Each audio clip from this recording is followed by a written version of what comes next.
ಇಂಥ ಒಂದು ಪ್ರಕೃತಿ ಮಡಿಲಲ್ಲಿ ನಮ್ಮ ಮಗು PUC ಓದಿದ್ರೆ ಅತ್ಯಾಕರ್ಷಕ ವ್ಯಕ್ತಿಯಾಗಿ ಹೊರಹೊಮ್ಮಬಹುದು ಅಂತ ನನ್ಗನ್ಸುತ್ತೆ. ಆ ಕಡೆ ನಾವ್ ಏನ್ ನೋಡ್ತಾ ಇದೀವಿ, ಅಲ್ಲೊಂದು ಸ್ವಿಮ್ಮಿಂಗ್ ಪೂಲ್ ಮಾಡ್ತಾ ಇದಾರೆ, ಓಪನ್ ಆಗಿ ಒಂದು ರಂಗಮಂದಿರ ಕೂಡ ಕೆಳಗಡೆ ರೆಡಿ ಆಗ್ತಾ ಇದೆ, ಒಳ್ಳೆಯ ಲ್ಯಾಬ್ ಕೂಡ ನೀವು ಸೃಷ್ಟಿ ಮಾಡ್ತಾ ಇದ್ದೀರಾ. ಬೆಳಿಗ್ಗೆ 4:45 ಗಂಟೆಗೆ ಮಕ್ಕಳನ್ನ ಎಬ್ಬಿಸ್ತೀವಿ ಸರ್. ಕರೆಕ್ಟ್. ರಾತ್ರಿ 10:30 ಗಂಟೆ ತನಕ ಒಂದು ಸ್ಟ್ರಿಕ್ಟ್ ಆಗಿರುವಂತ ಶೆಡ್ಯೂಲ್ ಕೊಟ್ಟಿರ್ತೀವಿ ಮಕ್ಕಳಿಗೆ. CET, NEET, JEE ಇದು ಸೈನ್ಸ್ ಸಂಬಂಧಪಟ್ಟಂತೆ ಕಲಿಕೆ ಜೊತೆಗೆ ಅದನ್ನ ಜೊತೆಗೆ ಅದನ್ನ ಹೇಳ್ಕೊಳ್ತೀವಿ ಸರ್. ಇದಕ್ಕೆ ಯಾವುದೇ ಎಕ್ಸ್ಟ್ರಾ ಫೀಸ್ ಇಲ್ಲ. 80% ಗಿಂತ ಹೆಚ್ಚು ಅಂಕ ತಗೊಂಡ್ರೆ 50,000 ಸ್ಕಾಲರ್ಶಿಪ್ ಕೊಡ್ತೇವೆ. 90% ಗಿಂತ ಹೆಚ್ಚು ಬಂದ್ರೆ 75,000 ರೂಪಾಯಿ ಸ್ಕಾಲರ್ಶಿಪ್ ಕೊಡ್ತೇವೆ. 95% ಹೆಚ್ಚು ಮಾರ್ಕ್ಸ್ ಬಂದ್ರೆ 1.25 ಲಕ್ಷ ಅವರಿಗೆ ಸ್ಕಾಲರ್ಶಿಪ್ ಕೊಡ್ತೀವಿ. 98% ಗಿಂತ ಹೆಚ್ಚು ಮಾರ್ಕ್ಸ್ ಬಂದ್ರೆ ಸಂಪೂರ್ಣ ಉಚಿತ ಶಿಕ್ಷಣ ಕೊಡ್ತೀವಿ ಸರ್. ನಿನ್ನೆ ಒಂದು ಮಗು ಅಡ್ಮಿಷನ್ ಆದ್ರು, 1,50,000 ಅವ್ರ ಹತ್ರ ಫೀಸ್ ತಗೊಂಡೆ ನಾವು. ಇದು 6, 7, 8, 9, 10 ಇಷ್ಟು ವರ್ಷಕ್ಕೂ ಇಯರ್ಲಿ ಅಷ್ಟೇ ಫೀಸ್ ಇರುತ್ತೆ. ಬರುವ ವರ್ಷ 10,000 ಜಾಸ್ತಿ ಕೊಡಿ, ಮುಂದಿನ ವರ್ಷ 20,000 ಜಾಸ್ತಿ ಕೊಡಿ, ಖಂಡಿತ ಇಲ್ಲ. ಮಾತ್ರ ಇರುವಂತದ್ದು ಈ ವರ್ಷ 272 ಮಕ್ಕಳಿಗೆ ಮಾತ್ರ ಅವಕಾಶ ಇರುವಂತದ್ದು ಸರ್. ಈಗಾಗಲೇ ಸ್ಕೂಲಿಗೆ ಸಂಬಂಧಪಟ್ಟದ್ದು ಮತ್ತು PUC ಸಂಬಂಧಪಟ್ಟ 230 ಅಡ್ಮಿಷನ್ ಆಗಿ ಹೋಗಿದೆ. ಪ್ರಿಯ ವೀಕ್ಷಕರೇ ನಮಸ್ಕಾರ. ಕಾರ್ಯಕ್ರಮವನ್ನು ನೋಡಿ ಸುಮ್ಮನಾಗಬೇಡಿ, ನಮ್ಮ ವಾಹಿನಿಯನ್ನ ಸಬ್ಸ್ಕ್ರೈಬ್ ಮಾಡ್ಕೊಳ್ಳಿ. ಸಬ್ಸ್ಕ್ರೈಬ್ ಮಾಡಿ ಪ್ಲೀಸ್. ಹಾಯ್ ಹಲೋ ನಮಸ್ಕಾರ ವೀಕ್ಷಕರೇ, ನಾನು ಸಂದೀಪ್ ಶೆಟ್ಟಿ ಹೆಗ್ಗದ್ದೆ. ಇದು ಹೆಗ್ಗದ್ದೆ ಸ್ಟುಡಿಯೋ. ವೀಕ್ಷಕರೇ, ನಾನಿವತ್ತು ಕಾರ್ಕಳದ ಸಾಣೂರು ಸಮೀಪ ಇದ್ದೀನಿ. ನಿಮಗೆ ಕೇವಲ 1 ತಿಂಗಳ ಹಿಂದೆ ನಾನು ಗುರುಕುಲ ಮಾದರಿಯ ಶಿಕ್ಷಣ ಸಂಸ್ಥೆ ಆಗಿರುವಂತಹ ಶ್ರೀ ರಾಜೇಶ್ವರಿ ನ್ಯಾಷನಲ್ ಸ್ಕೂಲ್ ಮತ್ತೆ PU ಕಾಲೇಜ್ ಬಗ್ಗೆ ಒಂದು ವಿಡಿಯೋವನ್ನ ಮಾಡಿ ಬಿಟ್ಟಿದ್ದೆ. ಇದನ್ನ ನೋಡಿ ಲಕ್ಷಾಂತರ ಜನ ನಮ್ಮ ಮಕ್ಕಳನ್ನ ಇಲ್ಲಿಗೆ ಸೇರಿಸ್ಬೇಕು ಅಂತ ಈ ಒಂದು ಕ್ಯಾಂಪಸ್ ಒಳಗಡೆ, ಈಗ ನಾನು ಏನು ಮೈನ್ ರೋಡಲ್ಲಿ ಇದ್ದೀನಿ, ಸೊ ಇಲ್ಲಿ ಮುಂದೆ ಹೋದ್ರೆ ಅವರ ಕ್ಯಾಂಪಸ್ ಇದೆ, ಒಳಗಡೆ ಬೃಹದಾಕಾರವಾಗಿರುವಂತಹ ಕ್ಯಾಂಪಸ್ ಇದು. ಮತ್ತೆ ನಮ್ಮ ಮಕ್ಕಳು ಓದಿದ್ರೆ ಈ ಒಂದು ಕರಾವಳಿ ಭಾಗದಲ್ಲಿ ಪ್ರಕೃತಿಯ ಮಡಿಲಲ್ಲಿ ನೋಡಿ, ಒಂದ್ಸಲ ಕ್ಯಾಮರಾ ಆ ಕಡೆ ಪ್ಯಾನಲ್ ಮಾಡಿದ್ರೆ ಗೊತ್ತಾಗ್ಬಹುದು, ಅಲ್ಲಿ ತೋಟ ಇದೆ, ಕಾಡಿನ ಮಧ್ಯದಲ್ಲಿ ಗುರುಕುಲ ಮಾದರಿ. ಅಂದ್ರೆ ಕೇವಲ ಓದೋದಕ್ಕೆ ಮಾತ್ರ ಅಲ್ಲ ಇದು. ಅಂದ್ರೆ ನಾವೆಲ್ಲ ಅನ್ಕೊಂತೀವಿ ನಮ್ಮ ಮಕ್ಕಳು ತುಂಬಾ ಓದಬೇಕು ಅಂತ. ಓದೋದು ಒಂದು ಸೆಗ್ಮೆಂಟ್ ಆದ್ರೆ ಅವರ ಆಕ್ಟಿವಿಟೀಸ್ ಇರ್ಬಹುದು, ಅವ್ರಿಗೆ ಸಿಗುವಂತಹ ಕಲ್ಚರ್ ಅಂದ್ರೆ ಸಂಸ್ಕೃತಿ ಇರ್ಬಹುದು ಅಥವಾ ಸಂಸ್ಕಾರಗಳಿರ್ಬಹುದು, ಇವೆಲ್ಲವೂ ಕೂಡ ಇಂಪಾರ್ಟೆಂಟ್ ಆಗುತ್ತೆ. ಆ ನೆಲೆಯಲ್ಲಿ ನನಗೆ ದಿ ಬೆಸ್ಟ್ ಆಗಿರುವಂತಹ ಕಾಲೇಜು ಅಥವಾ ಸ್ಕೂಲು ಅಂತ ಇದ್ರೆ ಇದು ಇಲ್ಲಿ ಹಿಂದ್ಗಡೆ ಇದೆ ನೋಡಿ, ಇದೇ Rajeshwari international school and college ಇದು. ಸೊ ನಾನು ಇವತ್ತಿಲ್ಲಿಗೆ ಯಾಕೆ ಬಂದಿದ್ದೀನಿ ಅಂತ ಹೇಳಿದ್ರೆ, ಈಗಾಗಲೇ 1-2 ದಿನ ಆಯಿತು SSLC ರಿಸಲ್ಟ್ ಬಂದಿದೆ. ಸೊ ಹಾಗಾಗಿ ಈಗ ಪೇರೆಂಟ್ಸು ನನ್ನ ಮಗುವನ್ನ ಯಾವ ಕಾಲೇಜಿಗೆ ಸೇರಿಸೋದು, ನನ್ನ ಮಗುವಿಗೆ ಒಂದು ಸೂಕ್ತವಾಗಿರುವಂತಹ ಕಾಲೇಜು, ಅವನ ಓದು ಕೂಡ ಚೆನ್ನಾಗಿರ್ಬೇಕು, ಅವನಿಗೆ ಒಳ್ಳೆಯ ಸಂಸ್ಕಾರಗಳು ಸಿಗಬೇಕು, ನಾವು ದೂರದಲ್ಲಿದ್ದೀವಿ, ಇದ್ದು ಉಳ್ಕೊಂಡು ಓದೋದಕ್ಕೆ ಹಾಸ್ಟೆಲ್ ಸೌಲಭ್ಯ, ಬೆಸ್ಟ್ ಫೆಸಿಲಿಟೀಸ್ ಕೂಡ ಇರಬೇಕು ಅಂತ ಹೇಳಿ ಸುಮಾರು ಜನ ಅಂದ್ಕೊಂಡಿರ್ತಾರೆ. ಹಾಗಾಗಿ ಅದ್ರ ಬಗ್ಗೆ ಮಾಹಿತಿ ಕೊಡೋದಕ್ಕೆ ಇವತ್ತು ನಾನು PUCಯಲ್ಲಿ ಯಾರಾದರೂ ಓದಬೇಕು, ನಾನು ಕರಾವಳಿ ಭಾಗದಲ್ಲಿ ಅದು ಪ್ರಕೃತಿಯ ಮಡಿಲಲ್ಲಿ ಗುರುಕುಲ ಮಾದರಿಯ ಶಿಕ್ಷಣ ಸಂಸ್ಥೆಯಲ್ಲಿ ಓದಬೇಕು ಅನ್ನುವಂಥ ತುಡಿತದಲ್ಲಿದ್ದರೆ ನೀವು ನೇರವಾಗಿ ಡಿಸ್ಪ್ಲೇಲಿ ಕಾಂಟ್ಯಾಕ್ಟ್ ನಂಬರ್ ಕೊಟ್ಟಿದ್ದೀನಲ್ಲ, ಸೊ ಇಲ್ಲಿಗೆ ಕಾಂಟ್ಯಾಕ್ಟ್ ಮಾಡ್ಬೋದು. ಇದೇ ರಾಜೇಶ್ವರಿ PU ಕಾಲೇಜ್ ಇದು. ಇಲ್ಲಿ ಸೈನ್ಸ್ ಮತ್ತು ಕಾಮರ್ಸ್ 2 ವಿಭಾಗದಲ್ಲಿ ನೀವು ಸೇರ್ಕೊಳ್ಳೋದಕ್ಕೆ ಅವಕಾಶ ಇದೆ. ಹಾಸ್ಟೆಲ್ ಫೆಸಿಲಿಟೀಸ್ ಇದೆ, ಉತ್ತಮ ದರ್ಜೆಯ ಶಿಕ್ಷಕ ವೃಂದ ಇದೆ. ಜೊತೆಗೆ ಇಲ್ಲಿ ಏನ್ ನೀವು ಮುಂದ್ಗಡೆ ನೋಡ್ತಿದ್ದೀರಲ್ಲ, ದೊಡ್ಡದಂದ್ರೆ ದೊಡ್ಡದಿದೆ. ಇಲ್ಲಿ ಸ್ವಿಮ್ಮಿಂಗ್ ಪೂಲ್ ಇದೆ, ಭರತನಾಟ್ಯಕ್ಕೆ ಅವಕಾಶ ಇದೆ, ಯೋಗಕ್ಕೆ ಅವಕಾಶ ಇದೆ, ಮತ್ತೆ ಗ್ರೌಂಡ್ ಕೂಡ ನೋಡಿ ಎಷ್ಟು ದೊಡ್ಡದಾಗಿದೆ ಅಂತ ಹೇಳಿದ್ರೆ ಆಟೋಟಕ್ಕಂತೂ ವಿವಿಧ ಬಗೆಯಲ್ಲಿ ಇಲ್ಲಿ ಪ್ರಾಮಿನೆನ್ಸ್ ಇದೆ. ಇದರ ಬಗ್ಗೆ ಮಾತಾಡೋದಕ್ಕೆ ಇಲ್ಲಿನ ಮುಖ್ಯಸ್ಥರಾಗಿರುವಂತಹ ದೇವಿ ಪ್ರಸಾದ್ ಶೆಟ್ರು ನನ್ನ ಜೊತೆ ಕಾರ್ಯಕ್ರಮದಲ್ಲಿ ಜಾಯಿನ್ ಆಗೋದಕ್ಕೆ ಉತ್ಸುಕರಾಗಿದ್ದಾರೆ. ಬನ್ನಿ ಸರ್.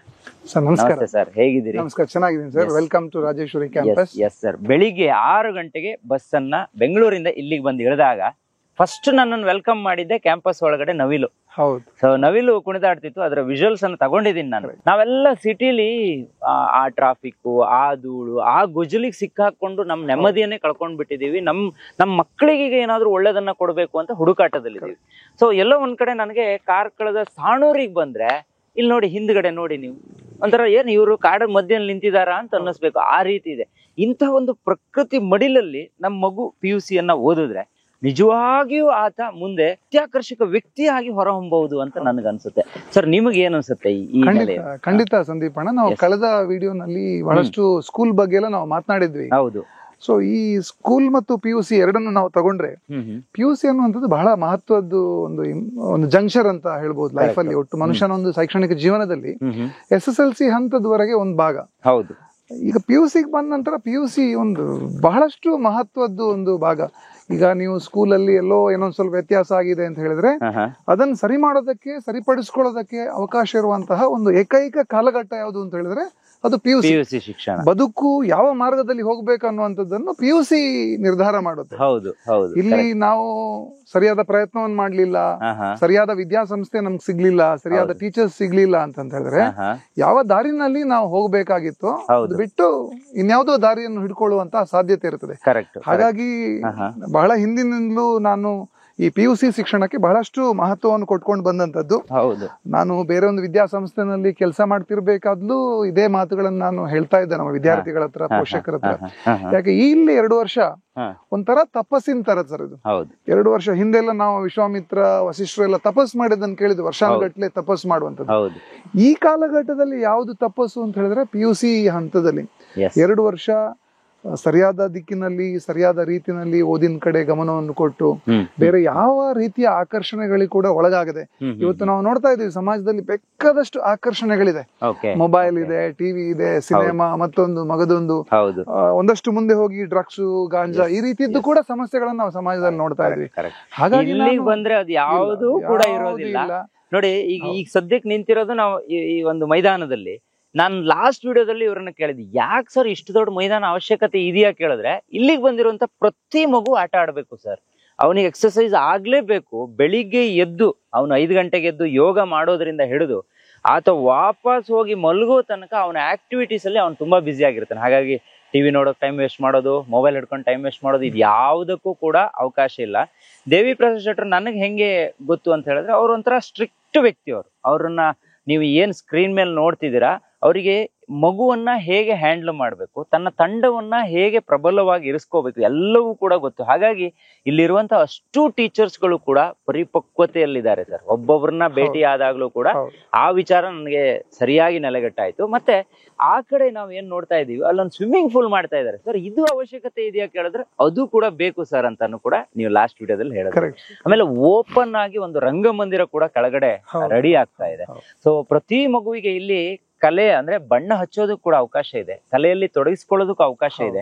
ಒಳ್ಳೆಯ ಲ್ಯಾಬ್ ಕೂಡ ನೀವು ಸೃಷ್ಟಿ ಮಾಡ್ತಾ ಇದ್ದೀರಾ. ಮತ್ತೆ ಈಗಾಗಲೇ 100 ಮಕ್ಕಳು ಇಲ್ಲಿ ಅಡ್ಮಿಷನ್ ಮಾಡ್ಕೊಂಡಿದ್ದಾರೆ. ಈಗಷ್ಟೇ ಅಲ್ಲಿ ನಾವು ಶೂಟ್ ಮಾಡ್ಬೇಕಾದ್ರೆ ಆಟೋದಲ್ಲಿ ಪೇರೆಂಟ್ಸ್ ಗಳು ಬಂದು ಹೋಗ್ತಾ ಇದ್ದಾರೆ.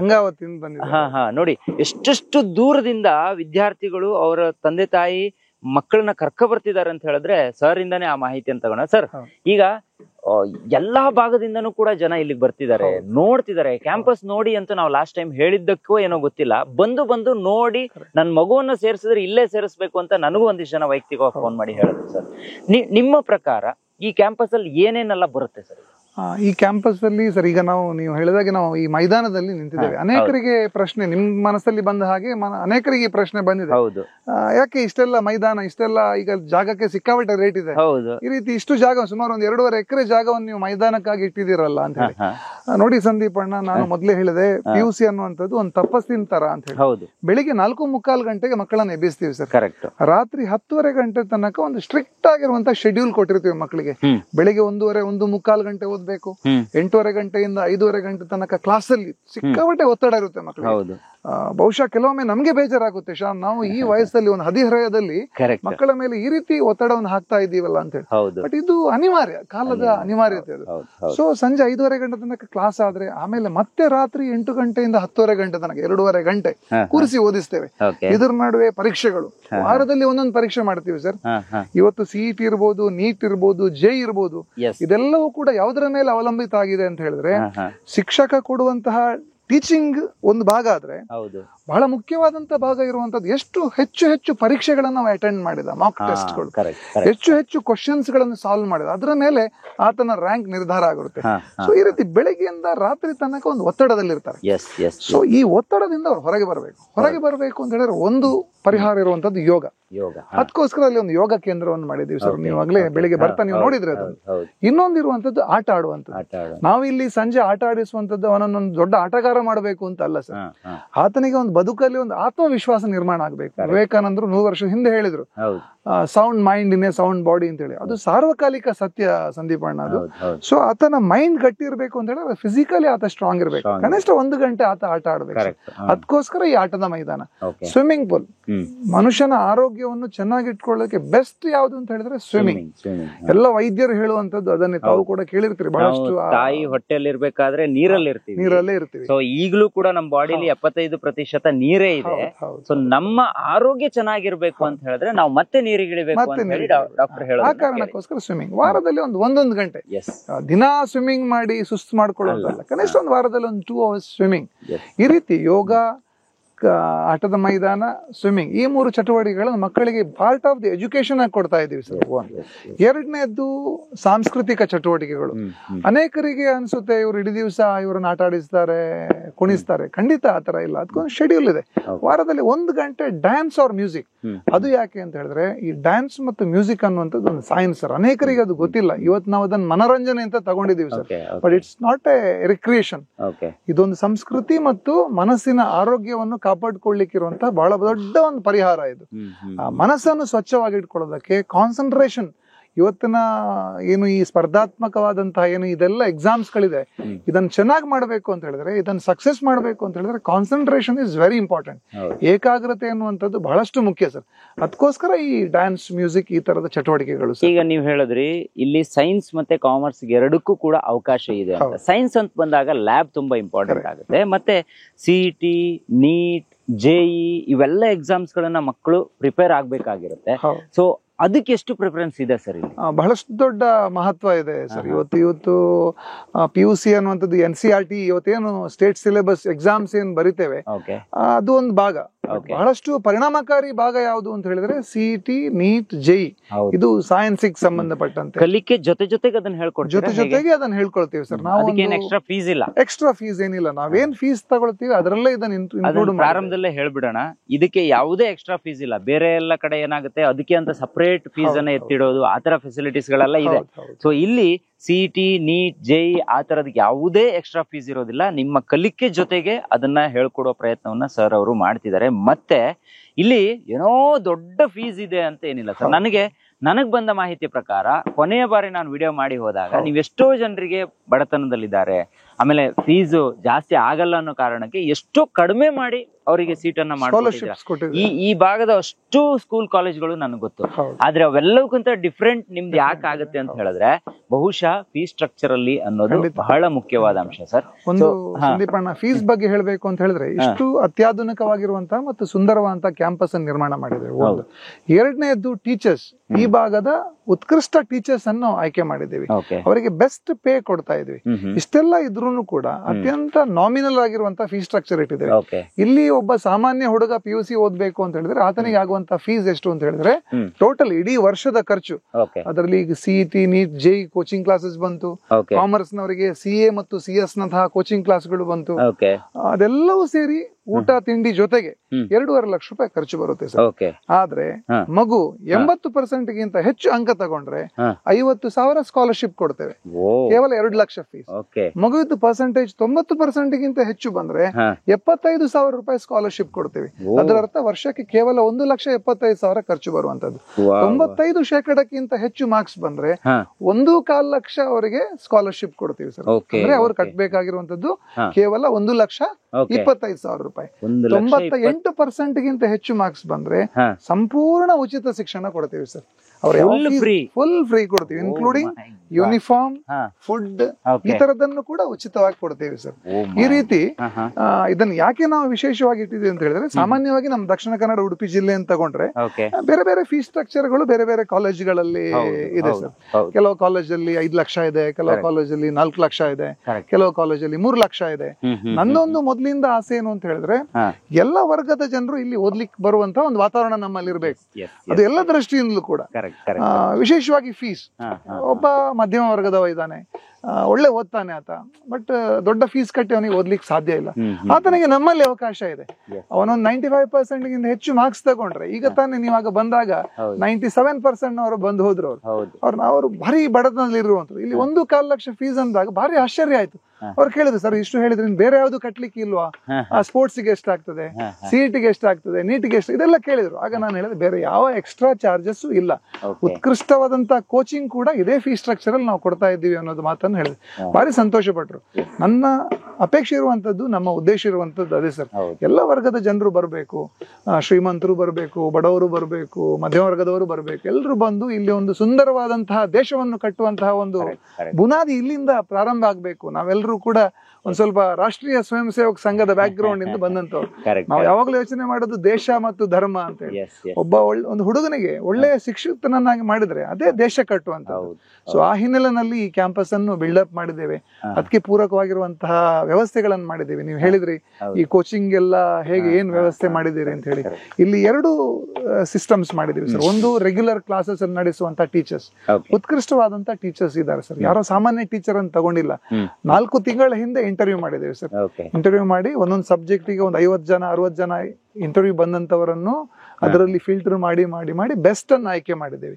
ಅದು ಒಂದು ಭಾಗ ರೆಗ್ಯುಲರ್ PUC ಟೀಚಿಂಗ್ ಮಾಡುವಂತವ್ರು. ಇನ್ನೊಂದು ಬಹಳ ದೊಡ್ಡ ಭಾಗ ಯಾವ್ದಿರೋದು ಅಂತ ಹೇಳಿದ್ರೆ ಈ ಕೋಚಿಂಗ್ ಕ್ಲಾಸ್ ಆರ್ಗನೈಸ್ ಮಾಡುವಂತದ್ದು. ಅದಕ್ಕೆ ಅಕ್ಕಪಕ್ಕದ ಪ್ರದೇಶಗಳಿರುವಂತಹ ಬೆಸ್ಟ್ ಟ್ರೈನರ್ಸ್, ಒಳ್ಳೆ JEE ಟ್ರೈನರ್, ಒಳ್ಳೆ NEET ಟ್ರೈನರ್, ಇವರನ್ನೆಲ್ಲ ಆಯ್ಕೆ ಮಾಡಿ ಒಂದ್ ರೀತಿ ಕಾಂಟ್ರಾಕ್ಟ್ ಮಾಡ್ಕೊಂಡಿದೀವಿ ನಾವು ಅವ್ರ ಜೊತೆ. ನಮ್ಮವರೇ, ಅಕ್ಕಪಕ್ಕದವ್ರು, ಏನ್ ಭಾರಿ ದೂರ ಆಂಧ್ರದವರು ಮಹಾರಾಷ್ಟ್ರದವರಲ್ಲ, ನಮ್ ಕರ್ನಾಟಕದ್ದೇ ಬೆಸ್ಟ್ ಟೀಚರ್ಸ್ ಒಂದು ಟೀಮ್ ಅನ್ನು ಮಾಡಿದ್ದೇವೆ. ವಾರದಲ್ಲಿ 4 ದಿವಸ ಅವ್ರ ಕ್ಲಾಸಸ್ ತಗೊಳ್ತಾರೆ. ವಿಶೇಷವಾಗಿ CET, NEET, JEE. ಅಪೇಕ್ಷೆ ಪಟ್ಟವರಿಗೆ ನಾಟಾ ಮತ್ತು NDA ಅದು 2ಕ್ಕೂ ಕೂಡ ಅವಕಾಶ ಇದೆ. ದಟ್ ಇಸ್ ನಾಟ್ ಕಂಪಲ್ಸರಿ, ಅದು ಅವಕಾಶ ಇದೆ. ಅದರ ಜೊತೆಗೆ ಇನ್ನೊಂದು ನಾನು ಸಮಾಜದಲ್ಲಿ ನಾನು ರಿಕ್ವೆಸ್ಟ್ ಮಾಡುವಂತದ್ದು, ಇವತ್ತು ಒಂದು 60% ಗಿಂತ ಹೆಚ್ಚು ಬಂದ ತಕ್ಷಣ ಸೈನ್ಸ್ ಅಂತ ಹೇಳಿಬಿಡ್ತಾರೆ. ಅನೇಕ ಜನರ ಮನಸ್ಸಲ್ಲಿ ಒಂದು ಭ್ರಮೆ ಇದೆ, ಎಲ್ಲದಕ್ಕೂ ಕೂಡ ಸೈನ್ಸೇ ಪರಿಹಾರ ಅಂತ ಹೇಳಿ. ಖಂಡಿತ ಇಲ್ಲ ಸರ್. ಇವತ್ತು ಸಮಾಜಕ್ಕೆ ಒಬ್ಬ ಒಳ್ಳೆ ಚಾರ್ಟರ್ಡ್ ಅಕೌಂಟೆಂಟ್ ಬೇಕು, ಒಳ್ಳೆ ಮ್ಯಾನೇಜರ್ ಬೇಕು, ಒಬ್ಬ ಬ್ಯಾಂಕಿಂಗ್ ಕ್ಷೇತ್ರವನ್ನು ಮುನ್ನಡೆಸುವಂತ ಒಬ್ಬ ನಾಯಕ ಬೇಕು ನಮ್ಗೆ. ಅದೇ ರೀತಿ ಒಂದು ಒಳ್ಳೆ ಬಿಸ್ನೆಸ್ ಮಾಡುವಂತ ಒಬ್ಬ ಬಿಸ್ನೆಸ್ ಮ್ಯಾನ್ ಬೇಕು. ಈ ರೀತಿ 10 ಅವಕಾಶಗಳು ಸಮಾಜದಲ್ಲಿದೆ. ಇವತ್ತು ಕಾಮರ್ಸ್ ಮಾಡಿದ್ರೆ ಇವತ್ತು ಜಸ್ಟ್ ಡಿಗ್ರಿ ಜೊತೆ CA ಮುಗಿಸ್ಕೋಬಹುದು ಸರ್. ಹಿಂದೆಲ್ಲ ಒಂದು CA ಮಾಡಬೇಕು ಅಂದ್ರೆ ಡಿಗ್ರಿ ಮುಗಿಸಿ ಇನ್ನೊಂದು 5-6 ವರ್ಷ ಕಷ್ಟಪಡ್ಬೇಕಿತ್ತು. ಇವಾಗ ಹಾಗಿಲ್ಲ. PUC ಹಂತದಲ್ಲಿ ಅವ CA ಫೌಂಡೇಶನ್ ಮುಗಿಸ್ಕೊಳ್ತಾನೆ, ಡಿಗ್ರಿ ಜೊತೆಗೆ CA ಅನ್ನು ಕೂಡ ಮುಗಿಸ್ಕೊಳ್ತಾನೆ. ಹೊರಗೆ ಬಂದ ತಕ್ಷಣ ಅವನಿಗೆ 2 ಲಕ್ಷ 3 ಲಕ್ಷ ಪ್ಯಾಕೇಜ್ ಕೊಟ್ಟು ಜಾಬ್ ಕೊಡುವಂತ ಪರಿಸ್ಥಿತಿ ಇವತ್ತು ನಾವು ಸಮಾಜದಲ್ಲಿ ನೋಡ್ತಾ ಇದ್ದೇವೆ. ಇವತ್ತು ಅಕೌಂಟೆಂಟ್ಸ್ ಇದ್ದು ತುಂಬಾ ಕೊರತೆ ನಾವು ಕಾಣ್ತಾ ಇದ್ದೇವೆ ಸರ್. ನಾನು ಪ್ರೊಫೆಷನಲಿ ನಿಮ್ಗೆ ಗೊತ್ತಿದೆ, ನನ್ನೊಂದು ಕನ್ಸ್ಟ್ರಕ್ಷನ್ ಫರ್ಮ್ ಇದೆ. ಇವತ್ತು ಒಳ್ಳೆ ಅಕೌಂಟೆಂಟ್ ಸಿಕ್ಕಿದ್ರೆ ನಮ್ಮ ಮೂಡುಬಿದ್ರೆ ಕಾರ್ಕಳದಂತ ಊರಲ್ಲಿ ಇವತ್ತು 50,000 ರೂಪಾಯಿ ಸಂಬಳ ಕೊಡ್ಲಿಕ್ಕೆ ನಾವು ರೆಡಿ ಇದೀವಿ ಸರ್. ಬಟ್ ಮಾರ್ಕೆಟ್ ಅಲ್ಲಿ ಲಭ್ಯ ಇಲ್ಲ. ಅಂದ್ರೆ ಎಲ್ಲ ಕ್ರೀಮ್ ಹೋಗುವಂತದ್ದು ಸೈನ್ಸ್, ಎಲ್ರು ಹೋಗುವಂತ ಇಂಜಿನಿಯರಿಂಗ್, ಮೆಡಿಕಲ್ ಅಂತ. ನಾನು ಹಾಗಾಗಿ ರಿಕ್ವೆಸ್ಟ್ ಮಾಡೋದು, ಕಾಮರ್ಸಿಗೆ ಕೂಡ ಬನ್ನಿ. ಇವತ್ತು ಸಾಕಷ್ಟು ವಿಪುಲವಾಗಿರುವಂತ ಅವಕಾಶಗಳು ಕಾಮರ್ಸ್ ಕ್ಷೇತ್ರದಲ್ಲೂ ಕೂಡ ಇದೆ. ನಾವು ಲಾಯರ್ ಆಗ್ಬೋದು, ಬ್ಯಾಂಕಿಂಗ್ ಹೋಗ್ಬೋದು, ಅಥವಾ ಚಾರ್ಟರ್ಡ್ ಅಕೌಂಟೆಂಟ್ ಆಗ್ಬೋದು, ಕಂಪನಿ ಸೆಕ್ರೆಟರಿಯೇಟ್ ಆಗ್ಬೋದು. ಈ ರೀತಿ 10 ಅವಕಾಶಗಳು ಕಾಮರ್ಸ್ ಕ್ಷೇತ್ರದಲ್ಲಿ ಕೂಡ ಇದೆ. ಅದಕ್ಕೂ ಕೂಡ ಇದೆ. ನಾನು ಹಿಂದೆ ಒಂದು ವಿದ್ಯಾಸಂಸ್ಥೆಯಲ್ಲಿ ಕೆಲಸ ಮಾಡ್ತಿರ್ಬೇಕಾದ್ರೆ ನನ್ನ ಅನುಭವ ಒಂದು ಮಾತನ್ನು ಹೇಳ್ತೀನಿ ಸರ್, ಬಹಳ ಇಂಪಾರ್ಟೆಂಟ್ ವಿಷಯ ಅದು. 50, 55, 60% 10th ಅಲ್ಲಿ ತಗೊಂಡವರು ನಮ್ ಜೊತೆ ಹಾಸ್ಟೆಲ್ ಇದ್ಕೊಂಡು 85, 90, 95% ಮಾಡ್ಕೊಂಡಂತಹ 1000 ಉದಾಹರಣೆಗಳನ್ನ ನಾನು ಕೊಡಬಲ್ಲೆ ಸರ್. ಅದೇ ಈ ಕಡೆ 70%, 75% ತಗೊಂಡು ಸೈನ್ಸಿಗೆ ಬಂದವರು ಫೇಲ್ ಆಗಿ ಹೋದಂತ ಉದಾಹರಣೆಗಳು ನಾನು ಕೂಡ ನೋಡಿದ್ದೀನಿ. ನನ್ನ ಬ್ಯಾಚ್ ಅಲ್ಲೂ ಕೂಡ ಒಂದಿಷ್ಟು ಜನ ಇದ್ದಾರೆ, ನಾನು ನೋಡಿ. ಹೌದು ಸರ್. ಈಗ ನಾವು ಸುತ್ತಲೂ ಒಂದ್ ರೌಂಡ್ ಕಣ್ಣಾಡ್ಸಿದ್ರೆ ಈ ಕಡೆ ನಿಮ್ಮ ಕಾಲೇಜು ಮತ್ತೆ ಸ್ಕೂಲ್ ಕಾಲೇಜ್ ಬಿಲ್ಡಿಂಗ್ ಕಾಣಿಸುತ್ತೆ, ಈ ಕಡೆ ಒಂದು ಬಿಲ್ಡಿಂಗ್ ಇದೆ. ಇದೇನ್ ಸರ್? ಇದು ವೀಣಾ ಅಂತ ಹೆಸರಿಟ್ಟಿದ್ದೀರಾ? ಇದು ಹಾಸ್ಟೆಲ್, ವೀಣಾ ಅಂತ ಹಾಸ್ಟೆಲ್ ಹೆಸರಿಟ್ಟಿದ್ದೇವೆ. ವೀಣಾ ಅಂದ್ರೆ ನಮ್ಮ ಒಬ್ರು ಅಕ್ಕ ಅವರು ಆಕಸ್ಮಿಕವಾಗಿ ತೀರ್ಕೊಂಡ್ರು, ಹಾಗೆ ಅವರ ನೆನಪಿಗೋಸ್ಕರ ಆ ಹೆಸರನ್ನು ಇಟ್ಟಿದ್ದಾರೆ. ಎಷ್ಟು ಸರ್ ಅದರಲ್ಲಿ ನಮ್ಮ ಹತ್ರ ಇರುವಂತದ್ದು ಈ ವರ್ಷ 272 ಮಕ್ಕಳಿಗೆ ಮಾತ್ರ ಅವಕಾಶ ಇರುವಂತದ್ದು ಸರ್. ಈಗಾಗಲೇ ಸ್ಕೂಲಿಗೆ ಸಂಬಂಧಪಟ್ಟದ್ದು ಮತ್ತು PUC ಸಂಬಂಧಪಟ್ಟ ಒಂದು 230 ಅಡ್ಮಿಷನ್ ಆಗೋಗಿದೆ. ಇನ್ನೊಂದು 40 ಸೀಟ್ ನಮ್ಮ ಹತ್ರ ಹಾಸ್ಟೆಲ್ ಅಲ್ಲಿ ಇದೆ. ನೋಡಿ, PUCಗೆ ಯಾರಾದ್ರೂ ಹಾಸ್ಟೆಲ್ ಓದೋಕ್ ಬರ್ಬೇಕು ಅಂತ ಹೇಳಿದ್ರೆ ಬೇಗ ಬನ್ನಿ. ಕೇವಲ 40 ಸೀಟ್ಗಳು ಮಾತ್ರ ಇಲ್ಲಿ ಅವೈಲೇಬಲ್ ಇರುವಂತದ್ದು. ಏನೋ 100 ಜನರನ್ನ ಕ್ರೋಢೀಕರಿಸ್ಕೊಂಡು 1000 ಮಂದಿನ ನಾನು ಓದಿಸ್ತೀನಿ ಅಂತ ಇವ್ರ ಮುಂದೆ ಬರ್ತಾ ಇಲ್ಲ. ನನ್ನ ಹತ್ರ ಇರೋದು ಇಷ್ಟು ಜನಕ್ಕೆ ಸ್ಪೇಸು ಸರ್, ಇಷ್ಟೇ ಜನಕ್ಕೆ ನಾವು ಶಿಕ್ಷಣವನ್ನ ಕೊಡೋಕ್ಕಾಗತ್ತೆ ಇಲ್ಲಿ ಅನ್ನೋದನ್ನ ಬಹಳ ಸ್ಪಷ್ಟವಾಗಿ ಇವತ್ತು ಬೆಳಿಗ್ಗೆನೆ ನಾನು ಇವ್ರ ಮನೆಗೆ ಬಂದಾಗ ಇವ್ರು ನನಗೆ ಹೇಳಿರುವಂಥದ್ದು. ಸರ್ ಆ ಕಡೆ ನೋಡಿದ್ರೆ ರಾಜೇಶ್ವರಿ ಗೋ ಮಂದಿರ ಅಂತಿದೆ.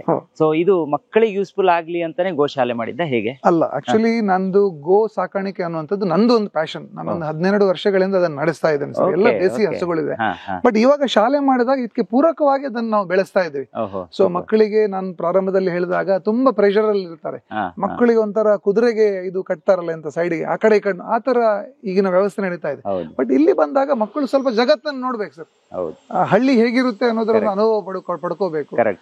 ಇವತ್ತು ನಮ್ಮ ಇಡೀ ದೇಶದ ಕೃಷಿ ಅಂತ ತಗೊಂಡ್ರೆ ಇಡೀ ಕೃಷಿ ಇರುವಂತದ್ದು ಗೋ ಆಧಾರಿತವಾಗಿತ್ತು ನಮ್ಮ ದೇಶ. ಸೊ ಆ ಗೋ ಆಧಾರಿತ ಕೃಷಿ ನಡೆಸಬೇಕು ಅಂತ ಹೇಳಿದ್ರೆ ಹಸುಗಳು ಬೇಕು. ಈ ಹಸುಗಳ ಒಟ್ಟು ಜೀವನ ಹೇಗಿರುತ್ತೆ ಅದ್ರ ಜೊತೆ ಒಂದು ಸಣ್ಣ ಎಕ್ಸ್ಪೋಜರ್ ಮಕ್ಕಳಿಗೆ ಅದು ಇರ್ಲಿ ಅನ್ನೋ ಕಾರಣಕ್ಕೋಸ್ಕರ ಅದನ್ನು ಸುಂದರವಾಗಿ ಮಾಡ್ತಾ ಇದ್ದೀವಿ. ಒಂದು 20ರಷ್ಟು ದೇಶಿ ಹಸುಗಳಿದೆ. ಮಕ್ಕಳಿಗೆ ಅದನ್ನು ಒಂದು ನೋಡುವಂತದ್ದು, ಅದರ ಜೊತೆಗೆ ಒಂದಷ್ಟು ಆಕ್ಟಿವಿಟೀಸ್ ಮಾಡುವಂತ ಅವಕಾಶ ಕೂಡ ಇಲ್ಲಿ ಇದೆ. ಸರ್ ಈಗ ನಾವು ವಿಜುವಲ್ ಫ್ಲೋ ಮಾಡ್ತಾ ಇದೀವಿ ಅಂದ್ರೆ ಸ್ಕ್ರೀನ್ ಅಲ್ಲಿ. ಸೊ ಇದೆಲ್ಲ ಯಾವಾಗಿನ ಕಾರ್ಯಕ್ರಮ ಆಗಿದ್ದು ಸರ್? ಈಗ ನೀವು ನಮ್ಗೆ ತೋರಿಸಿರುವಂತ ಕೆಲವೊಂದು ಕಾರ್ಯಕ್ರಮಗಳು ಮೊನ್ನೆ ಏಪ್ರಿಲ್ 13ನೇ ತಾರೀಕು ನಮ್ಮ ಸಂಸ್ಥೆಯದ್ದು ಉದ್ಘಾಟನೆ ಮಾಡಿದ್ವಿ. ನಮ್ಮ ಕಟ್ಟಡಗಳ ಲೋಕಾರ್ಪಣೆ ಆಯ್ತು ಸರ್. ಆ ಕಾರ್ಯಕ್ರಮದ್ದು ಒಂದು ವಿಡಿಯೋ ತೋರಿಸ್ತಾ ಇದ್ದೀವಿ. ಅದು ತುಂಬಾ ಚೆನ್ನಾಗಿ ಬಂತು. ನಾವು ಯಾರು ಬಹಳಷ್ಟು ರಾಜಕಾರಣಿಗಳನ್ನ ಆ ಕಾರ್ಯಕ್ರಮಕ್ಕೆ ಕರೀಲಿಲ್ಲ. ಇಲ್ಲಿನ MLA ಅವರು ಬಂದಿದ್ರು. ಅವರು ನನ್ನ ಅತ್ಯಂತ ಸ್ನೇಹಿತರು ಅನ್ನೋ ಕಾರಣಕ್ಕೋಸ್ಕರ ಅವ್ರನ್ನ ಕರೆದಿಲ್ಲ. ಒಬ್ರು ಹೇಳಿದ್ರು ನಂಗೆ, ನಿಮ್ಮ ಆತ್ಮೀಯರೊಬ್ರೇ ನನಗೆ ಕರೆ ಮಾಡಿ ಹೇಳಿದ್ರು ಸರ್ ಅವ್ರು ಯಾರಿಗೂ ಇನ್ವೈಟ್ ಮಾಡಿಲ್ಲ, ಆದ್ರೂ 500-600 ಜನ ಫಿಲ್ ಆಗಿತ್ತು ಸರ್. ಯಾರಿಗೂ ಹೋಗಿ ಕರೆಯುವಂತ ಪರಿಸ್ಥಿತಿಯಲ್ಲಿ ಅವ್ರು ಇರ್ಲಿಲ್ಲ, ತುಂಬಾ ಬಿಸಿ ಇದ್ರು. ಆದ್ರೂ ಅವ್ರ ಮೇಲೆ ಅಷ್ಟು ಅಭಿಮಾನ ಇಟ್ಟಿದ್ರು ಅಂತ ನಂಗೆ ಇವಾಗ ಗೊತ್ತಾಯ್ತು ಸರ್ ಅಂತ ಈ ಭಾಗದ ಸ್ಥಳೀಯರೊಬ್ರು, ನನ್ನ ಮಿತ್ರರೊಬ್ರು ನನಗೆ ಹೇಳಿದ್ರು ಕರೆ ಮಾಡಿ. ಅದನ್ನ ಕೇಳಿ ನನಗೆ ಖುಷಿ ಆಯ್ತು. ಆಮೇಲೆ ಈ ವಿಜುವಲ್ಸ್ ಅನ್ನು ನೋಡಿದ್ಮೇಲೆ ಅದ್ ನಿಜವಾಗ್ಲೂ ಹೌದು ಅಂತ ಅನ್ನಿಸ್ತು ಸರ್. ಈ ಕೆಲಸ ಬಹುಶಃ ಮುಂಚೆ ಆಗ್ಬೇಕಿತ್ತು, ಈಗ ನಿಮ್ಮಿಂದ ಆಗ್ತಾ ಇದೆ. ಬಹುಶಃ ನೋಡಿ, ಒಂದು ವಿದ್ಯಾಸಂಸ್ಥೆಯನ್ನ ಕಟ್ಟಿದವರು ಎಲ್ಲರೂ ಕೂಡ ಏನೋ ಒಂದು ಬಿಸ್ನೆಸ್ ಅದು ಇದು ತಲೆಯಲ್ಲಿ ಇಟ್ಕೊಂಡು ಮಾಡ್ಬೇಕು. ಶಿಕ್ಷಣ ಕ್ಷೇತ್ರದಲ್ಲಿ ನಮ್ಮಿಂದ ಒಂದಿಷ್ಟು ಮಕ್ಕಳಿಗೆ ಎಜುಕೇಶನ್ ಸಿಗ್ಬೇಕು ಅನ್ನೋ ನೆಲೆಯಲ್ಲಿ ಇಷ್ಟೆಲ್ಲ ಕೆಲಸವನ್ನು ಮಾಡಿದೀರಾ ಸರ್. ನಿಮಗೆ ಏನ್ ಪ್ರೇರಣೆ ಅಂತ ಮಾಡೋದು? ಆಕ್ಚುಲಿ ನಾನು ಆಗ ಹೇಳಿದೆ, ನಾನು ರಾಷ್ಟ್ರೀಯ ಸ್ವಯಂ ಸೇವಕ ಸಂಘದ ಹಿನ್ನೆಲೆಯಿಂದ ಬಂದಿರುವಂತ, ಅದು ಬಹಳ ದೊಡ್ಡ ಒಂದು ಪ್ರೇರಣೆ. ಅದು ಒಂದು ಭಾಗ. ಎರಡನೇದು, ಹಿಂದೆ ಕೂಡ ಅನೇಕ ಬಾರಿ ನಾನು ಹೇಳ್ಕೊಂಡಿದ್ದೇನೆ, ನನ್ನ ತಂದೆ ಮತ್ತು ತಾಯಿ ಇಬ್ರು ಕೂಡ ಬಹಳಷ್ಟು ಸಮಾಜಮುಖಿ ಜೀವನವನ್ನು ನಡೆಸಿರುವಂತ ಇಬ್ರು ವ್ಯಕ್ತಿಗಳು. ಸೊ ಆ ಕಾರಣಕ್ಕೂ ಕೂಡ ನನ್ಗೆ ಈ ರೀತಿಯ ಮನಸ್ಸು ಬರ್ಲಿಕ್ಕೆ ಕಾರಣ ಅಂತ ನಾನು ಭಾವಿಸಿದ್ದೇನೆ. ಮತ್ತೆ ಇವತ್ತಿನ ಏನೋ ಒಂದು ಪರಿಸ್ಥಿತಿ ಏನಿದೆ ಇದನ್ನ ನೋಡುವಾಗ ನನ್ಗೆ ಅನಿಸಿದ್ದು, ಒಂದು ಇಂಟಗ್ರೇಟೆಡ್ ಸಿಸ್ಟಮ್ ಅಂದ್ರೆ ಒಂದು ಸಮಗ್ರವಾದಂತಹ ಶಿಕ್ಷಣವನ್ನು ಕೊಡುವಂತ ಒಂದು ವ್ಯವಸ್ಥೆ ಸಮಾಜಕ್ಕೆ ಅವಶ್ಯಕತೆ ಇದೆ ಅನ್ನೋದು ನನ್ನ ಮನಸ್ಸಿಗೆ ಕಂಡಂತ ವಿಚಾರ. ನಾನು ಸಾರ್ವಜನಿಕ ಜೀವನದಲ್ಲಿ ಇವಾಗ ಆಲ್ಮೋಸ್ಟ್ ಒಂದು 25-26 ವರ್ಷದ ನನ್ನ ಅನುಭವ ಸರ್. ನಾನು ಇಲ್ಲಿ ಗಳಿಸಿರುವಂತದ್ದು ಏನು ಅಂತ ಹೇಳಿದ್ರೆ, ಒಂದು ಜನರ ಪ್ರೀತಿ, ಮತ್ತೆ ಎರಡನೇದು ಸಮಾಜದಿಂದ ಬಹಳಷ್ಟು ಸಹಕಾರಗಳು ನನಗೆ ಸಿಕ್ಕಿದೆ. ಹಾಗಾಗಿ ಯಾವತ್ತಿಂದ ಈ ತುಡಿತಾ ಇತ್ತು, ನಾನು ಏನಾದ್ರೂ ಸಮಾಜಕ್ಕೆ ಕೊಡ್ಬೇಕು, ಅದು ಕೊಡುವಂತದನ್ನು ಗಟ್ಟಿಯಾಗಿ ಕೊಡ್ಬೇಕು ಅನ್ನೋದು ನನ್ನ ಮನಸ್ಸಲ್ಲಿ ಬಹಳಷ್ಟು ಇತ್ತು. ಅದರಲ್ಲಿ 2 ವಿಚಾರ. ಒಂದು ಕೃಷಿ, ಆ ಕೃಷಿಯಲ್ಲಿ ಒಂದು ಮಾದರಿ ತೋರಿಸ್ಬೇಕು, ಯಾವುದೇ ಕೆಮಿಕಲ್ ಬಳಸದೆ ಒಂದು ಸಾವಯವ ಕೃಷಿಯನ್ನು ಸಮಾಜಕ್ಕೆ ಸಕ್ಸಸ್ಫುಲ್ ಆಗಿ ಮಾಡಿ ತೋರಿಸ್ಬೇಕು ಅನ್ನೋದು ಒಂದು ಮನಸ್ಸಲ್ಲಿತ್ತು. ಎರಡನೇದು ಶಿಕ್ಷಣ. ಒಂದು 12 ವರ್ಷ ನಾನು ಇಲ್ಲೇ ಸಮೀಪದ ಮೂಡುಬಿದ್ರೆಯ ಒಂದು ಬಹಳ ದೊಡ್ಡ ವಿದ್ಯಾಸಂಸ್ಥೆಯಲ್ಲಿ ಕೆಲಸ ಮಾಡುವಂತ ಒಂದು ಅವಕಾಶ ನನ್ನ ಪಾಲಿಗೆ ಬಂತು.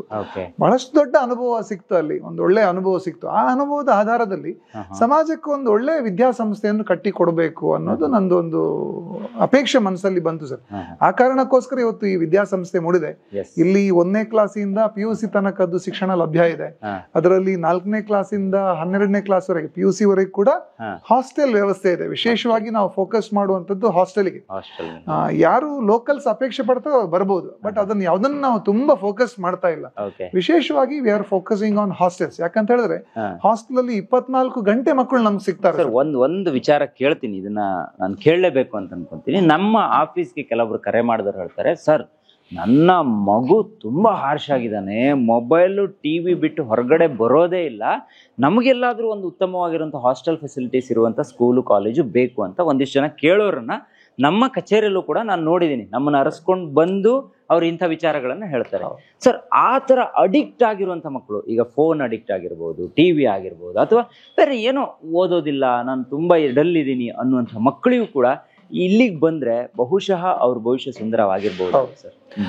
ಖಂಡಿತ ಸರ್. ಈಗ ತುಂಬಾ ಜನ ಪೇರೆಂಟ್ಸ್ ಇಲ್ಲಿ ಬಂದು ಅಡ್ಮಿಷನ್ ಮಾಡಿ ಹೋದವರದ್ದು ಮಾತು ಅದೇ ಇತ್ತು. ನಾನು ಶಿಕ್ಷಣ ಕ್ಷೇತ್ರದಲ್ಲಿ ಒಂದು 20 ವರ್ಷದಿಂದ ಕೆಲಸ ಮಾಡ್ತಾ ಇದ್ದೇನೆ ಅಂತ ಹೇಳಿದ್ದೇನೆ ನಿಮಗೆ. ಆವಾಗ ಒಂದು 16,000 ಜನ ಪೇರೆಂಟ್ಸ್ ಒಂದು ನೆಟ್ವರ್ಕ್, ನನ್ನೊಂದು ಬಹಳ ಗಟ್ಟಿ ಆಸ್ತಿ ಅದು. ಸೊ ಅವರು ಆವಾಗ ನನ್ನನ್ನು ನೋಡಿದವರು ಈಗ ಅವರ ಕುಟುಂಬದ ಮಕ್ಕಳು, ಸ್ನೇಹಿತರ ಮಕ್ಕಳನ್ನಲ್ಲಿ ಕಳಿಸಿದ್ದಾರೆ. ಸೊ ಅವರಲ್ಲಿ ಅನೇಕರು ಹೇಳಿರುವಂತಹ ಮಾತು ಏನು ಅಂತ ಹೇಳಿದ್ರೆ, ಸರ್ ನಮಗೆ ಶಿಕ್ಷಣ ಒಂದು ಭಾಗ ಆದ್ರೆ ಆದ್ರೆ ಅದಕ್ಕಿಂತ ಮಹತ್ವದ ಏನು ಅಂತ ಹೇಳಿದ್ರೆ ಮಕ್ಕಳದ್ದು ವ್ಯಕ್ತಿತ್ವ ವಿಕಸನ ಆಗ್ಬೇಕು ಸರ್. ಮಕ್ಕಳಿಗೆ ಒಂದು ಶಿಸ್ತು ಕಲಿಸ್ಕೊಡ್ಬೇಕು. ನೀವು ನಿಮ್ ಬಗ್ಗೆ ಹಿಂದೆ ನಾವು ಕೇಳಿದ್ದೇವೆ, ಹಾಗಾಗಿ ಆ ಕಾರಣಕ್ಕೋಸ್ಕರ ಇಲ್ಲಿ ಹಾಕಿದ್ದೇವೆ ಅಂತ ಹೇಳಿ ಒಂದಷ್ಟು ಜನ ಪೇರೆಂಟ್ಸ್ ನನ್ನ ಹತ್ರ ಕೂಡ ಬಂದು ಹೇಳಿದ್ರು. ಯಾಕಂತ ಹೇಳಿದ್ರೆ ಇವತ್ತು ಮನೆಯಲ್ಲಿ ಮಕ್ಕಳನ್ನು ಓದಿಸೋದು, ಸರಿಯಾದಂತ ಸಂಸ್ಕಾರ ಕೊಡೋದು ಇವತ್ತು ಬಹಳ ದೊಡ್ಡ ಒಂದು ಸವಾಲಾಗಿದೆ ಸರ್. ಇವತ್ತಿನ ಕಾಲ ಸ್ಥಿತಿನಲ್ಲಿ ಗಂಡ ಹೆಂಡತಿ ಇಬ್ರು ಕೆಲಸ ಮಾಡ್ಬೇಕಂತ ಒಂದು ಅನಿವಾರ್ಯತೆ ಇದೆ. ಸೊ ಮಕ್ಕಳನ್ನು ನೋಡಿಕೊಳ್ಳೋದಕ್ಕೆ ಅವಕಾಶ ಇರೋದಿಲ್ಲ. ಸೊ ಅನಿವಾರ್ಯವಾಗಿ ಮಕ್ಕಳು ಮೊಬೈಲ್ ಇದ್ದು ದಾಸರಾಗ್ತಾ ಇದ್ದಾರೆ. ಆಟ ಆಡ್ಲಿಕ್ಕೆ ಹೋಗ್ಲಿಕ್ಕೆ ಅವಕಾಶ ಇಲ್ಲ. ಅದಕ್ಕೆಲ್ಲ ನೀವು ಪೂರ್ವ ನಿಯೋಜನೆಯಾಗಿ ಕೆಲವೊಂದು ಇದನ್ನ ತಗೊಂಡಿದ್ದೀರಾ ಹೇಗೆ ಸರ್? ತಗೊಂಡಿದ್ದೇವೆ. ಇಲ್ಲಿ ಮೊಬೈಲ್ ಇಂದ ಮಕ್ಕಳನ್ನು ದೂರ ಮಾಡ್ಲಿಕ್ಕೆ ಬೇಕಾದಂತಹ ಬೇರೆ ಸಾಕಷ್ಟು ಚಟುವಟಿಕೆಗಳು, ಅದಕ್ಕೆ ನಾನು ಹೇಳಿದೆ, ಸ್ಪೋರ್ಟ್ಸ್, ಕಲ್ಚರಲ್ ಆಕ್ಟಿವಿಟೀಸ್, ಹಸುಗಳು, ಸ್ವಿಮ್ಮಿಂಗ್, ಒಂದಿಷ್ಟು ಕಟ್ಟೆಗಳೆಲ್ಲ ಬರ್ತಾ ಇದೆ, ಎಲ್ಲ ಪಾರ್ಕ್ಗಳು, ಇಡೀ ಕ್ಯಾಂಪಸ್ ಗ್ರೀನರಿ ಇರ್ಬೇಕು. ಈಗಾಗಲೇ ಬೇಕಾದಷ್ಟು ಗ್ರೀನರಿ ಇದೆ. ಈ ವರ್ಷ ಮುಂದಿನ ವರ್ಷ ನಮ್ಮದೊಂದು 2 ವರ್ಷದ ಯೋಜನೆ ಏನು ಅಂತ ಹೇಳಿದ್ರೆ ಕನಿಷ್ಠ 5,000 ಗಿಡಗಳನ್ನು ಈ ಕ್ಯಾಂಪಸ್ ಅಲ್ಲಿ ಬೆಳೆಸಬೇಕು. ಕನಿಷ್ಠ 5,000 ಗಿಡಗಳು. ಗುರುಕುಲ ಮಾದರಿ ಆಗ್ಬೇಕು ಅಂತ ಹೇಳಿದ್ರೆ ಒಂದಿಷ್ಟು ಕಟ್ಟೆಗಳೆಲ್ಲ ಬರುತ್ತೆ, ಅವೆಲ್ಲವೂ ಬರ್ತವೆ. ಮಕ್ಕಳು ಓಪನ್ ಆಗಿ ಓದೋದಕ್ಕೂ ಕೂಡ ಇಲ್ಲಿ ಅವಕಾಶ ಇರುತ್ತೆ. ಸರ್, ಇನ್ನೊಂದು ವಿಚಾರ, ನಾನು ಇದನ್ನ ಬೇರೆಯವರಿಂದ ಕೇಳಿದ್ದು ಅಂದ್ರೆ ಈ ಒಂದು ಸ್ಕೂಲ್ ಬಗ್ಗೆ ಮತ್ತೆ ಕಾಲೇಜ್ ಬಗ್ಗೆ. ಒಂದು ಸಲ ಮಗು ಇಲ್ಲಿ ಜಾಯಿನ್ ಆದ್ರೆ ಅವನಿಗೆ ಪ್ರತಿ ವರ್ಷ ಏನೂ ಫೀಸ್ ಅಲ್ಲಿ ವೇರಿಯೇಷನ್ ಆಗೋದಿಲ್ಲ. ಅವ್ನು ಫಸ್ಟ್ ವರ್ಷ ಏನ್ ಫೀಸ್ ಕೊಟ್ಟು ಸೇರ್ತಾನೆ ಅದೇ ಲಾಸ್ಟ್ ವರೆಗೂ ಇರುತ್ತೆ. ಅಂದ್ರೆ 7 ವರ್ಷ 8 ವರ್ಷ ಅವ್ನು ಓದಿದ್ರು ಕೂಡ ಅದೇ ಫೀಸ್ ಇರುತ್ತೆ. 1 ಲಕ್ಷ ಕೊಟ್ಟು ಓದಿದ್ರೆ ಅವ್ನು 10 ವರ್ಷನೂ ಅದೇ ಫೀಸ್ ಅಲ್ಲಿ ಓದಬಹುದು ಅಂತ ಹೇಳಿ. ಫಾರ್ ಎಕ್ಸಾಂಪಲ್ ನೀವು ಹೇಳಿದಾಗೆ 5ನೇ ಕ್ಲಾಸಿಗೆ ನಿನ್ನೆ ಒಂದು ಮಗು ಅಡ್ಮಿಷನ್ ಆದ್ರು, 1,50,000 ಅವ್ರ ಹತ್ರ ಫೀಸ್ ತಗೊಂಡೆ ನಾವು. ಸರಿ, ಇದು 6, 7, 8, 9, 10 ಇಷ್ಟು ವರ್ಷಕ್ಕೂ ಇಯರ್ಲಿ ಅಷ್ಟೇ ಫೀಸ್ ಇರುತ್ತೆ. ಬರುವ ವರ್ಷ 10,000 ಜಾಸ್ತಿ ಕೊಡಿ, ಮುಂದಿನ ವರ್ಷ 20,000 ಜಾಸ್ತಿ ಕೊಡಿ, ಖಂಡಿತ ಇಲ್ಲ. ಬಟ್ ಬಹಳ ದೊಡ್ಡ ರಿಸ್ಕ್ ಇದು ನಮ್ಗೆ. ಯಾಕಂತ ಹೇಳಿದ್ರೆ cost of living year by year it is increasing. But ಆದ್ರೂ we are committed for that. ಏನ್ ಫೀಸ್ ತಗೊಳ್ತಾ ಇದ್ದೀವಿ ಅದೇ ಫೀಸ್ ಸ್ಟ್ರಕ್ಚರ್. ಹೇಗೆ ದೇವಿಪ್ರಕಾಶ್ ಶೆಟ್ಟರು ಇದನ್ನ ಮಾಡಕ್ ಸಾಧ್ಯ? ಅದನ್ನ ಹೋಗಿನೇ ಕೇಳಬೇಕು ಅಂತಾನು ಒಂದು ಸಮಾಜಕ್ಕೆ ಈ ಮೂಲಕ ನಾನು ಏನು ಸ್ಪಷ್ಟಪಡಿಸ್ಲಿಕ್ಕೆ ಇಚ್ಛೆ ಪಡ್ತೇನೆ ಅಂತ ಹೇಳಿದ್ರೆ, ಈ ವಿದ್ಯಾಸಂಸ್ಥೆಯನ್ನು ನಾವು ದುಡ್ಡು ಮಾಡ್ಬೇಕು ಅನ್ನೋ ಕಾರಣಕ್ಕೋಸ್ಕರ ಅಂತೂ ಖಂಡಿತ ನಾವು ಮಾಡಿಲ್ಲ. ವಿದ್ಯಾಸಂಸ್ಥೆ ಕಟ್ಟೋದು, ವಿದ್ಯೆಯನ್ನು ಕೊಡ್ಬೇಕು ಅನ್ನುವಂಥದ್ದು ನಮ್ದು ಬದ್ಧತೆ ಸರ್. ಆ ಬದ್ಧತೆ ಕಾರಣಕ್ಕೋಸ್ಕರ ನಾನು ಮಾಡಿದ್ದೇನೆ. ಎರಡನೇದ್ದು, ದೇಶ ಕಟ್ಟಬೇಕು, ಅದು ಕೂಡ ಉಜ್ವಲವಾಗಿರುವಂತಹ ಪರಮೋಚ್ಚವಾಗಿರುವಂತಹ ಒಂದು ರಾಷ್ಟ್ರವನ್ನು ಕಟ್ಟಬೇಕು ಅನ್ನೋದನ್ನ ನಾವು ಕಲ್ತವ್ರು. ಸೊ ಆ ಕೆಲಸವನ್ನು ಈ ವಿದ್ಯಾಸಂಸ್ಥೆಯ ಮುಖಾಂತರ ಮಾಡಬೇಕು ಅನ್ನುವಂಥದ್ದು ಎರಡನೇದು ಇರುವಂತ ಸರ್.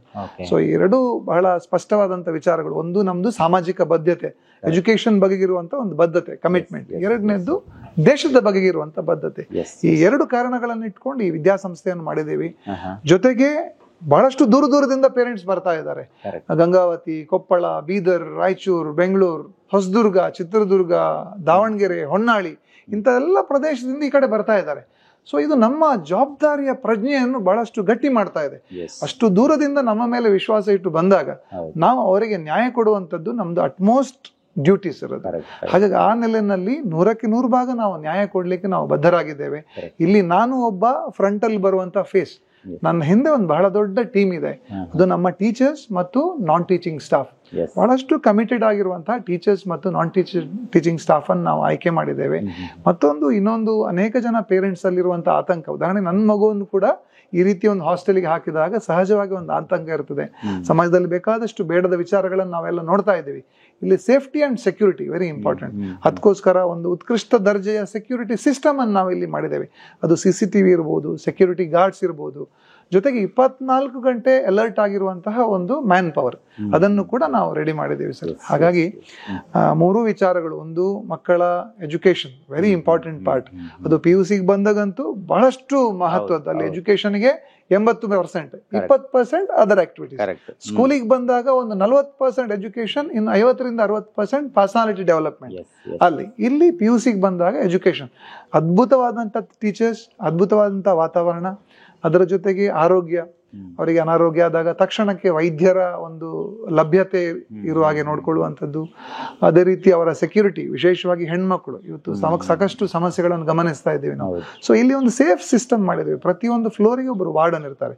ಅದು ಸಾಮಾನ್ಯ ವಾರ್ಡನ್ ಅಲ್ಲ, ತುಂಬಾ ಅನುಭವ ಇರುವಂತಹ ಮತ್ತು ಮಕ್ಕಳ ಬಗ್ಗೆ ತುಂಬಾ ಕನ್ಸರ್ನ್ಡ್ ಇರುವಂತಹ ವಾರ್ಡನ್ಸ್ ಅನ್ನು ಅಪಾಯಿಂಟ್ಮೆಂಟ್ ಮಾಡಿದ್ದೀವಿ.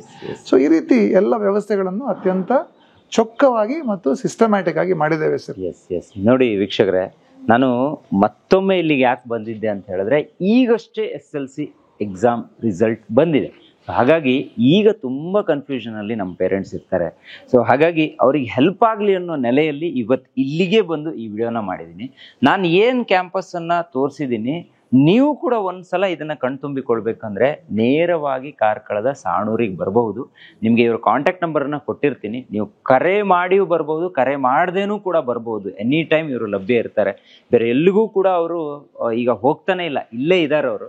ಸೊ ಹಾಗಾಗಿ ಇಲ್ಲಿಗೆ ಒಂದ್ಸಲ ಬನ್ನಿ, ನಿಮ್ಮ ಮಗುವನ್ನು ಕರ್ಕೊಬನ್ನಿ. ಇಷ್ಟ ಆದರೆ ಇಲ್ಲಿಗೆ ಜಾಯಿನ್ ಆಗ್ಬೋದು. ಸ್ಪೆಷಲಿ PUC ಮಕ್ಕಳಿಗೆ ಈ ವಿಡಿಯೋನ ಡೆಡಿಕೇಟ್ ಮಾಡ್ತೀನಿ ನಾನು. ನೋಡಿ, ಇಲ್ಲಿ ಹಾಕಿರುವಂಥ ರಂಗೋಲಿಯಿಂದ ಹಿಡಿದು ಪ್ರತಿಯೊಂದು ಕೂಡ ನಮ್ಮ ಕಲ್ಚರಲ್ಲಿ ಇನ್ವಾಲ್ವ್ ಆಗುತ್ತೆ. ಸೊ ಹಾಗಾಗಿ ಸರ್, ಇವತ್ತು ನಾವು ಇಲ್ಲಿಗೆ ಬಂದಾಗ ನಮ್ಮನ್ನ ಇಡೀ ಕ್ಯಾಂಪಸ್ ಅನ್ನ ಮತ್ತೊಮ್ಮೆ ಇವತ್ತು ತುಂಬಾ ಪೇರೆಂಟ್ಸ್ ಬಂದಿದ್ದಾರೆ, ಕಾರುಗಳೆಲ್ಲ ನೋಡ್ಬೋದು, ಬೇರೆ ಬೇರೆ ಕಡೆ ಇಲ್ಲಿದ್ದಾರೆ ನೋಡಿ. ಹೌದು, ಬೇರೆ ಬೇರೆ ಕಡೆಯಿಂದ ಬಂದಿದ್ದಾರೆ. ಇವತ್ತು ಒಂದು 30-40 ಅಡ್ಮಿಷನ್ಸ್ ಇವತ್ತು ಆಯ್ತು. ಹೌದಾ? ಓಕೆ. ಈಗಿರೋದು ಒಂದು ಸ್ವಲ್ಪ ಅದನ್ನ ಬಹುಶಃ ನಮ್ಮ ವೀಕ್ಷಕರು ಸದ್ವಿನಿಯೋಗ ಮಾಡ್ಕೊಳ್ಳಿ ಅಂತ ಹೇಳಿ ಅನ್ಕೊಂತೀನಿ. ಸರ್, ಇವತ್ತು ಇಲ್ಲಿಗೆ ಬಂದಾಗ ನಮ್ಗೆ ಇಷ್ಟೆಲ್ಲ ಮಾಹಿತಿಯನ್ನ ಕೊಟ್ಟಿದ್ದೀರಾ. ಹೆಗ್ಗದ್ದೆ ಸ್ಟುಡಿಯೋ ಕಡೆಯಿಂದ ನಿಮಗೆ ತುಂಬಾ ಧನ್ಯವಾದ ಸರ್. Thank you sir. ತುಂಬಾ ಸಂತೋಷ ಆಯ್ತು. ಮತ್ತೊಮ್ಮೆ ಭೇಟಿ ಆಗೋಣ sir. Thank you very much. ನೋಡಿದ್ರಲ್ಲ ವೀಕ್ಷಕರೇ, ಇದು ಇವತ್ತಿನ ವಿಶೇಷ. ಸೊ ನಾನಂತೂ ಈಗ ಸದ್ಯಕ್ಕೆ ಕ್ಯಾಂಪಸ್ ಒಳಗಡೆನೇ ಇದ್ದೀನಿ. ನೀವು ಕೂಡ ಇಲ್ಲಿಗೆ ಬರಬಹುದು. ಸೊ ಹೇಗೆ ಬರಬೇಕು, ಇಲ್ಲಿ ಅಡ್ರೆಸ್ ಎಲ್ಲವೂ ಕೂಡ ಡಿಸ್ಕ್ರಿಪ್ಷನ್ ಬಾಕ್ಸ್ ಅಲ್ಲಿ ಲಭ್ಯ ಇರುತ್ತೆ. ಒಮ್ಮೆ ಕಂಪ್ಲೀಟ್ ಆಗಿ ರೀಡ್ ಮಾಡಿ. ಆಯ್ತಲ್ಲ ಸರ್? ಇವತ್ತಿನ ವಿಶೇಷ. ಓಕೆ ಮೇಡಮ್, ಹೇಳಿ ಇನ್ನೇನಾದ್ರು.